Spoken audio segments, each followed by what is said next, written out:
Mr. T.T., born in 1971, lives on 30 Quarters Street, Ward 12, VT City, BRVT Province. His parents had 3 children, 2 daughters and 1 son, and he was the only boy.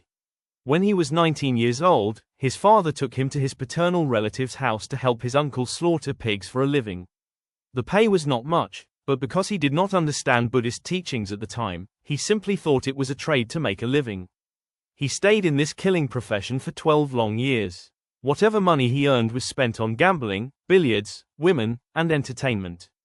He said that each night he slaughtered around 4 to 5 pigs, and during Lunar New Year, because everyone wanted pork for the holiday, they killed many more pigs than usual.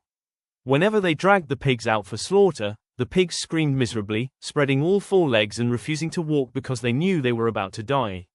So he would use a hook, hooking it into the pig's throat to drag it out, then strike its head until it lost consciousness.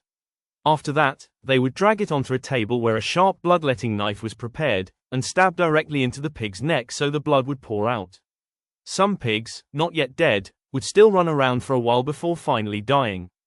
If the blood had not completely drained, they would kick the pig's stomach so all the blood would come out, without the slightest bit of mercy.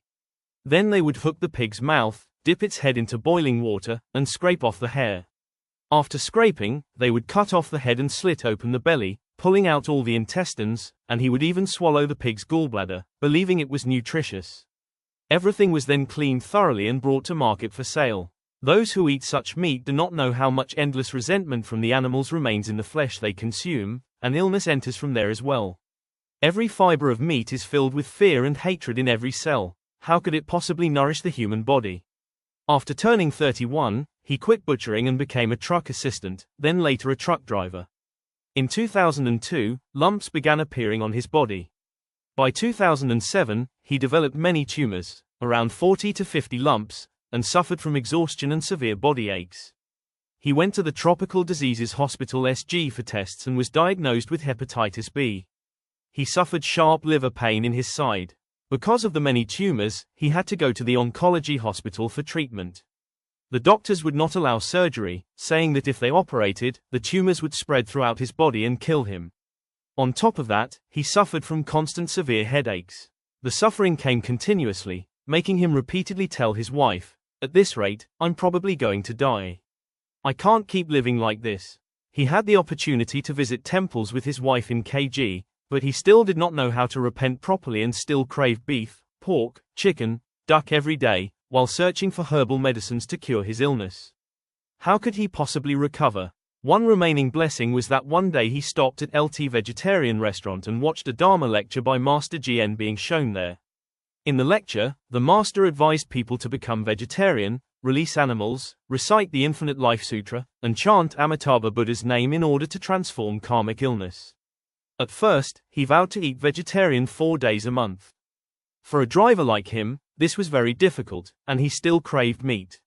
But after repeatedly listening to Master GN's teachings, he remembered the master advising him to pray sincerely to Avalokiteshvara Bodhisattva for blessings. He practiced this for 2 years, releasing animals every month. Through karmic affinity, he changed jobs, from truck driving to becoming a motorcycle taxi driver at BR bus station. While driving, he chanted Amitabha Buddha, and customers often tipped him an extra 10,000–20,000 Vietnamese dongs. His wife worked as a laborer. He said that when he was driving trucks delivering paper for a packaging company, he had been greedy and stole fuel and paper to sell, managing to save up 3 taels of gold. Yet even with gold, his illness was so severe that all his money and gold could not cure him. Later, after watching many Dharma lectures by Venerable TGN, he vowed to permanently become vegetarian and chant Buddha's name. His wife also became permanently vegetarian, practiced Buddha recitation, released animals, recited the Infinite Life Sutra, and prayed for rebirth in the Western Pure Land of ultimate bliss. Now, his liver no longer hurts. When he went for medical checkups, doctors said the virus had stabilized and was no longer causing trouble, so he no longer suffered pain in his right side. The larger tumors had significantly reduced, and the painful aches no longer tormented him. His headaches completely disappeared. He became more confident and diligently continued practicing according to the method Master GN had taught. His father also developed swollen lymph nodes and tumors. He advised his daughter to chant Buddha's name, eat vegetarian, and release animals so she would not follow his path, that killing and eating much meat leads to a body full of disease.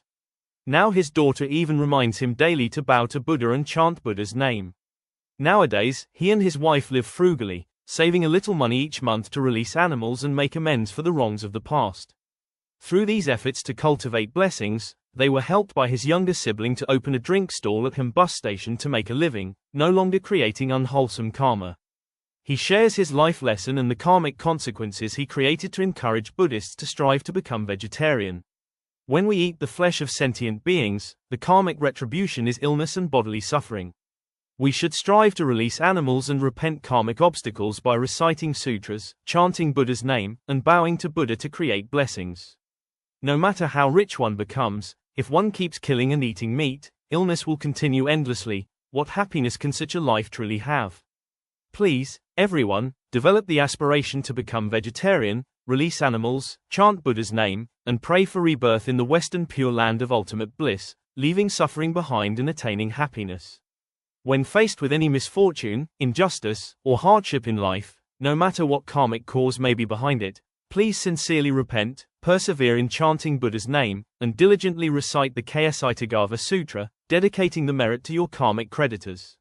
Suffering will surely disappear once all debts have been repaid.